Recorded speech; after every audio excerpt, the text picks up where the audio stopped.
Alright, I'm gonna level with you. 2018 was whack as heck as far as new games go. This year though, I played at least twice as many good games as last year, and twice as many trash games.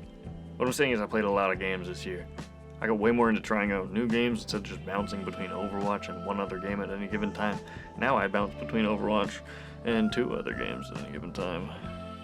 Jokes aside, I haven't felt the way I do about video games this year in a long time. This is the first time I was really excited about a bunch of new games. There was a lot of disappointments, but there were also a lot of absolute bangers. Here's 10 of them.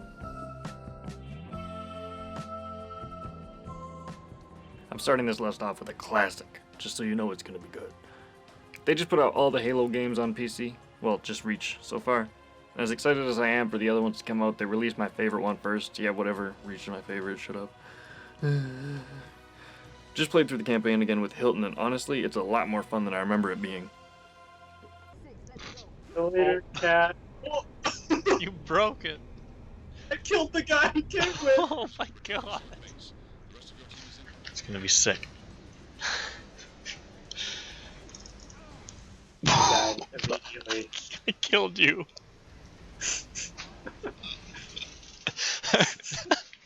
When I saw Halo coming to PC, I have to admit, I was pretty worried they were gonna fuck it up, and they kinda did. It's definitely a port and not a remaster, and their new level up system sucks.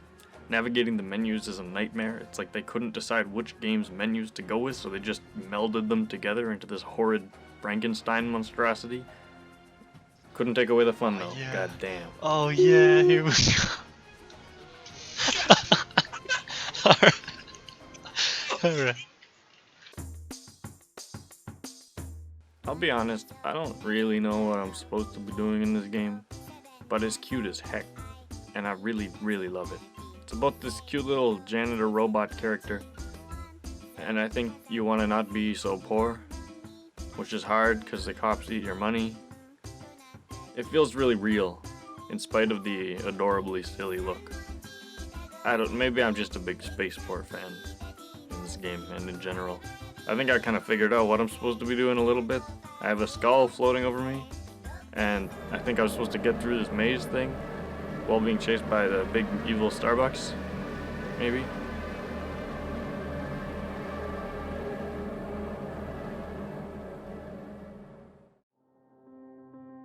As far as racing games go, I would say Distance is pretty unique. The racing gameplay itself is pretty bland on its own, but then you can jump and you can fly and also drive on walls. Best thing about Distance is the freedom it gives you. See, on this level, I could take the long and boring route that the game wants me to take, or I can say, nope, sorry, jump off the track, head up the wall, over the other side, and just fall to the finish line. Obviously not every track is like that. I'll show you a more common example. See, it wants me to take all this time going around this loop, and then take another year going around this long-ass turn, when instead I can just jump over this, forget that the flying controls are inverted, adjust myself awkwardly, and then face plant into the floor and die. Or I can jump this, still forget about the inverted flying even though I did it a second ago, and this time survive the landing and still end in second because everybody knows about it.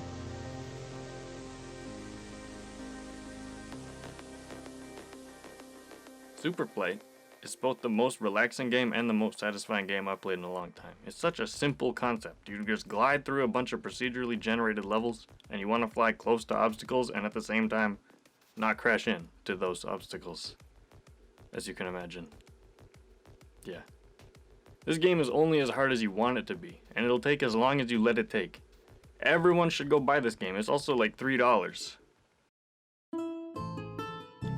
I figured Wandersong would be a one-sitting fun short story game. Wandersong turned out to be a 7-hour emotional roller coaster. Even when it started to get a little longer than I thought it was going to be, I didn't prepare for the sad parts. They're even in the trailer. I swear to God, this game puts you in a false sense of security. And it takes a strangely dark story, but through this optimistic lens, you don't really catch on to any of that. In all seriousness though, it's a great self-discovery story with some actual music gameplay and some creative platforming gameplay as well. It pushes a lot of good life lessons while it's at it. Such as, but not limited to, you can't see what you have until you don't. Violence is never the only option. Music is magical. Everyone has their own story. Kindness is key. And Audrey's an asshole. I have to be careful saying that in this house because my neighbor's kid's name is Audrey.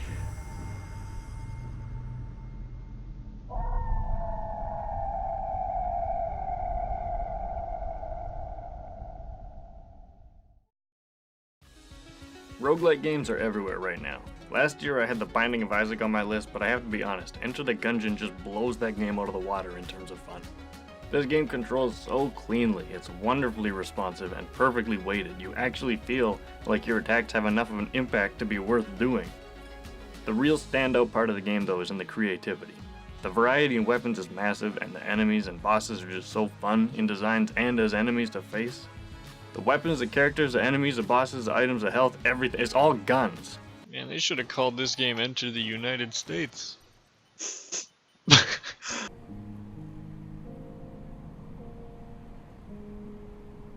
Creature in the Well is the most creative game.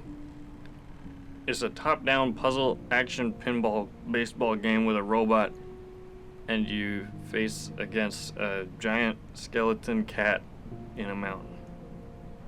You have to save the world, or some part of the world, from a dangerous sandstorm by turning on a big machine. You get the help of a couple people. One of them is this big three-eyed crocodile, and I love her, and the other one is Zach. It's a frog, and he calls the machine the weather tether. The surprising amount of options you get for what tools to use actually feels like it's important here. You can always find the right set of tools for any puzzle. God, there's so much about this game I want to talk about. I suppose my only issue with this game is that it's far too short, and I would have loved 1 or even 3 more levels before the North Star Conduit segment, which just has an ungodly difficulty spike.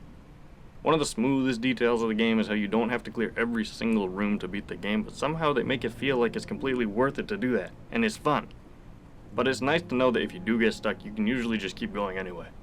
What else do I need to say about this game? Masterpiece though, god damn.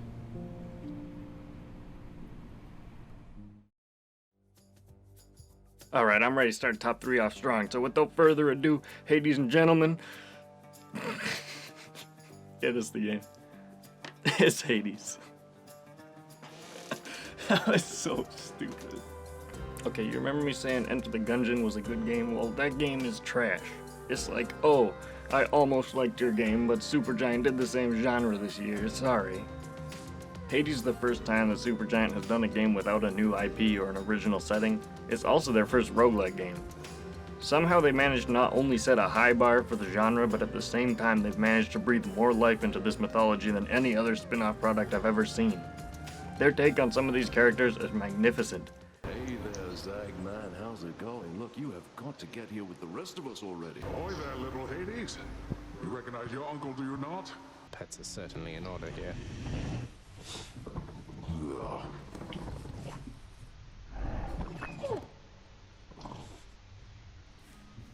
How you holding up, boy? Eating well? Each terrifying maw of the infernal watchdog Cerberus responds affirmatively.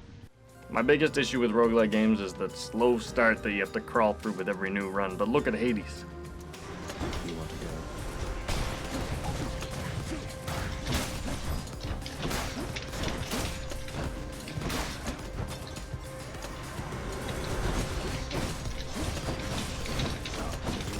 What else?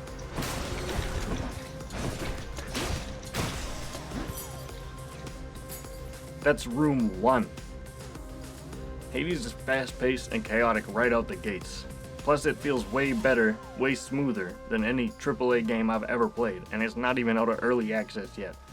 The entire reason my list is late this year is because I saw this game wasn't on Steam until December, and I waited for it because I had a feeling it'd be good. Supergiant doesn't fuck around. At the time I'm recording this, just a couple days over a week after its release, Hilton's logged about 40 hours in the game. So go read his review, it'll be a lot more detailed than mine.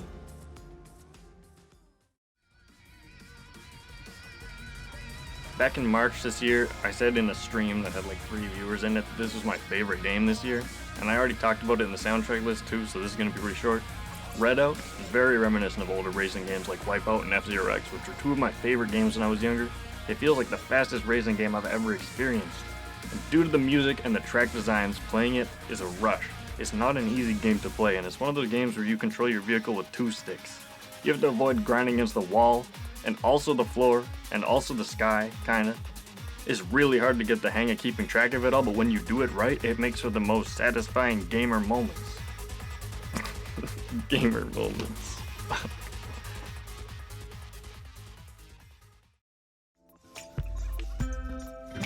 For the past 15 years, I've been looking desperately for something to fill the Katamari Damacy-shaped hole in my life, and I think I finally found it. Donut County is that same perfectly adorable yet smart humor.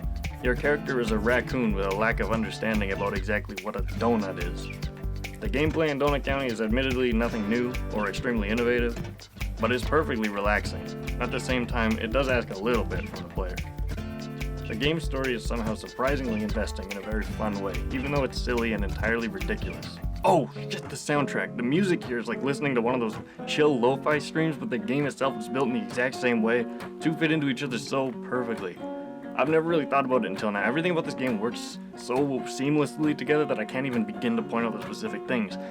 It's not a hard game, but if you're looking for something big or something that can give you a real challenge, try Red Out, Hades, Creature in the Well, Enter the Gungeon, Superflight, Distance, or Halo.